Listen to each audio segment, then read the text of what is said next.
I'm Gilligan Kruger, 0829 here, and welcome to day 2 of my Cars series movie marathon review. Firstly, my apologies for not uploading this video the day after my first Cars review. I'll make the same apologies when I do my Transformers Dark of the Moon video, but we were in Orlando when I saw that movie, we being my father, my brother, and I. And we had a lot of internet issues with connections and the servers, and also we just had so much to do down there. We didn't really, well, I didn't really get time to do any filming, so that's why I'm just getting over to it now. But that being aside, let's talk about Cars 2. But before we do that, of course, let's start how the end of all of my series reviews start, by looking at the predecessors, or in this case, the predecessor that led into this movie. So, despite what a lot of critics have said about this, Cars is actually one of my favorite Pixar movies, believe it or not. I would put it up there with Nemo, Toy Story, Up, and The Incredibles. I really actually enjoyed the first Cars movie. I liked its fluid characters, I liked the voices behind them, I liked the soundtrack, I liked all the jokes they made about cars, which I never really thought they could do. I just thought so much of it worked for me. I thought there was a lot of humor, too. I don't understand why so many people have said this is one of Pixar's weakest, but oh well, it's my thing. The only gripe I did have about the movie was with the story, which felt a little bit too formulaic, like the arrogant jerk turned good-hearted. That, we've seen it before, and that was the problem, and I was hoping they would fix it with Cars 2. So, how is Cars 2? How does it stack up to its predecessor? Well, let's get back behind the driver's wheel and drive right into Cars 2. So this one doesn't start on a racetrack. It actually starts in the middle of the ocean, where we see British secret agent automobile Finn McMissile planning to spy on a group of lemon cars, as they're called, who have this weapon of supposed mass destruction they're about to unleash. The voice of Finn is provided, of course, by one of my favorite actors of all time, Michael Caine. Now that I look at it, was there any movie Michael Caine was in that wasn't awesome? Moving right along. So, Finn, while he's viewing the weapon, which actually looks pretty much the same as a sports video camera, doesn't really get to see what it's capable of destruction-wise, and unfortunately is almost killed while trying to escape. But then we're cut to Radiator Springs, where our main character from the last movie, Lightning McQueen, has just returned from another race circuit. But this doesn't last long, as an announcement comes on for a World Grand Prix to promote a bio-reliable fuel called All-in-All that's about to start. Two of the big players are the sponsor, Miles Axelrod, and the champion racer, Francisco, I don't remember how to pronounce it, Bernali. They're voiced by, respectively, get this, Eddie Izzard and John Turturro. Yeah, who'd have thought they'd be in this movie? But, sticking with the story, I have to stay on this. Francesco and Miles are going on saying that Lightning is an inferior race car, and that's why he was not invited to attend in the World Grand Prix. This, however, infuriates Mater, who actually calls the show live and tells them that Lightning is a superior race car, that he should definitely partake in the World Grand Prix.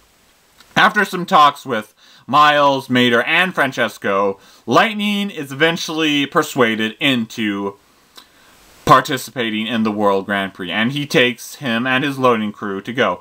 But before he leaves, he's persuaded by his girlfriend Sally, voiced still by Bonnie Hunt, to take Mater along, because Mater never gets to go to anything, any races that Lightning goes to, for obvious reasons, I would assume, but so they all go to Tokyo for the first race, but while they're there, they're attending a party that's promoting the race, and Finn McMissile and British spy in training, Holly Shiftwell, voiced by Emily Mortimer, are there, and they confuse Mater for an American spy who's actually gotten images of the supposed mastermind behind this whole camera weapon fiasco.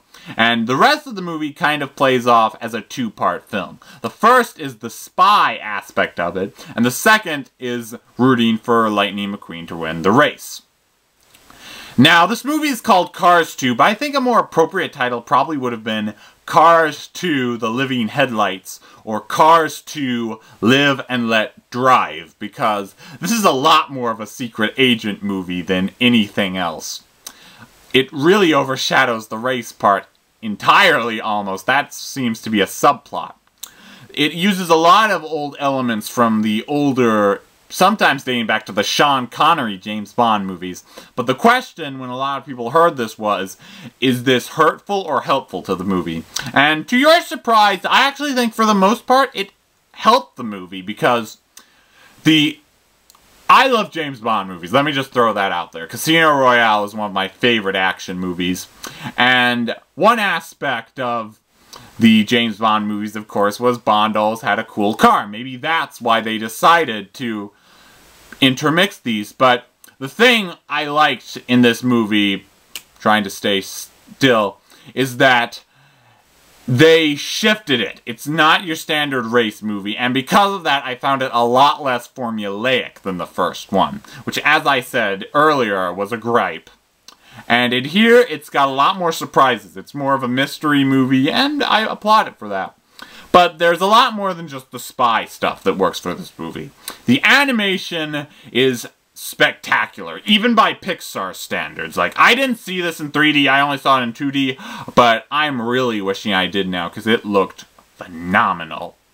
The way they recreate Tokyo, Italy, and England all for the races is breathtaking. And that's just a small image. You see this on the big screen, in 3D especially, you're gonna be blown away. I really like the scenery. Like, I love the way they did Tokyo with, like, all these beautiful lights driving through, and I love Italy, which, I don't know why, but for some reason, watching this movie kind of reminded me of the race car scene from Iron Man 2, where Whiplash attacks, but I don't know, maybe it's just me. And of course, you've got England, which looks kind of typical for England, but the thing is, I thought the scenery was probably one of the best things, if not the best thing about this movie, because I actually thought at times I was watching a live-action movie, not animation. I fully believed this is to be real. But I'm not only going to be commenting on that. I do still like the voice characters and actors for this movie. In addition to Owen Wilson, Larry the Cable Guy, Bonnie Hunt, all of the past actors, the new ones are really good and add a lot of cool stuff too. I'm sad that Doc Hudson, voiced by Paul Newman, isn't back, mainly because Newman died in between the release of this movie and the previous one, but I really think they make up with that with Michael Caine and Emily Mortimer. They add a lot to this movie, and I really think that makes the characters likable. Not just them, I'm surprisingly can't believe I didn't notice Izzard and Turturro among other voices in here. But, again, Pixar knows how to pick voice actors. I will always commend them on that. And one little thing I kind of thought was funny about this movie was the way they referenced other Pixar movies and little small things here and there. Like, I think when they first arrive in Italy and Mater's driving through the streets, you can actually see a restaurant in the background called Gaston's, which is kind of a playoff of Gusteau's restaurant from Ratatouille. And in the final race, there's an actual logo on one of the fences that said Lasseter, which is a mock-up on the film's director, John Lasseter, who also did Toy Story and Bug's Life and the first Cars, but that's beyond the point. The thing is, I think this movie is going to impress kids. Kids are going to love this, I know it. But I do think it will impress adults too, and on that level, it still has the Pixar touch that they do so well. However, even Pixar movies have their flaws, and this one has quite a couple. But what's ironic here is that I think its flaws kind of spawn off what was one of my biggest praises from the first movie, and that's its characters. I don't think these characters are nearly as memorable, the new ones, as the first one was. Like, I think a lot of people will remember Lightning McQueen and Mater and Doc Hudson, my favorite character, and even the villain, Chick Hicks. But I came out of this movie, sometimes I didn't really remember the names of Finn McMissile and Emily Mortimer. Not because they were bad characters or badly portrayed, but they just didn't leave as much of a feeling as, say, as I said, Lightning and Mater. And the big issue I had with this movie actually came in the fact of Mater, which I'm very sad to say because, believe this or not, besides Doc Hudson, Mater was actually my favorite character in the first Cars movie. But I think that was largely in part of the fact that he was kind of just there. Like, he wasn't, to say, a minor character, but he kind of appeared and reappeared, and his antics weren't really obnoxious. But here they've made him into pretty much the main character, even undermining Lightning at times. And I'm not entirely sure that was the best choice they could have made. And here his antics occasionally just get annoying. I think the thought of the stupid tow truck is kind of pushed a little bit too far in this one. And I, at times, didn't understand if they were trying to convince us that he knew what he was talking about or he didn't know what he was talking about. I'm thinking to myself, wait, what's going on here? I don't know, but I don't know. I don't understand why this is such an issue, but it just is. And you know what? I'm not going to say too much more on poor Mater. It's just, I still love him, but this... Moving on. The other small little gripe I had about this movie is kind of the film's ending segment, which I think mirrors the exact ending segment of the last movie. I don't think I can really go into it without talking about spoilers, but you'll probably recognize it when you see it. The fact is, these really bring the Cars movie down. Like, since I put Cars 1 towards the top of my favorite Pixar movies, sadly I'm putting this towards the bottom. It just had a few too many flaws, even for a Pixar movie. And I was saddened to see the Rotten Tomatoes score of this movie is at 33%. That's probably a heavy blow to Pixar, which usually get their movies in the 90s. But overall, though, it's just some things that stuck out to me. My final verdict of the movie is far from negative, however, because there was a lot of stuff I still enjoyed. Mainly, if not for anything else, the spy story and the animation, which both are very fun and very good to look at. For them alone, I definitely think I can recommend this movie. And as I said before, I think kids will love this movie. I think many adults will probably love this movie.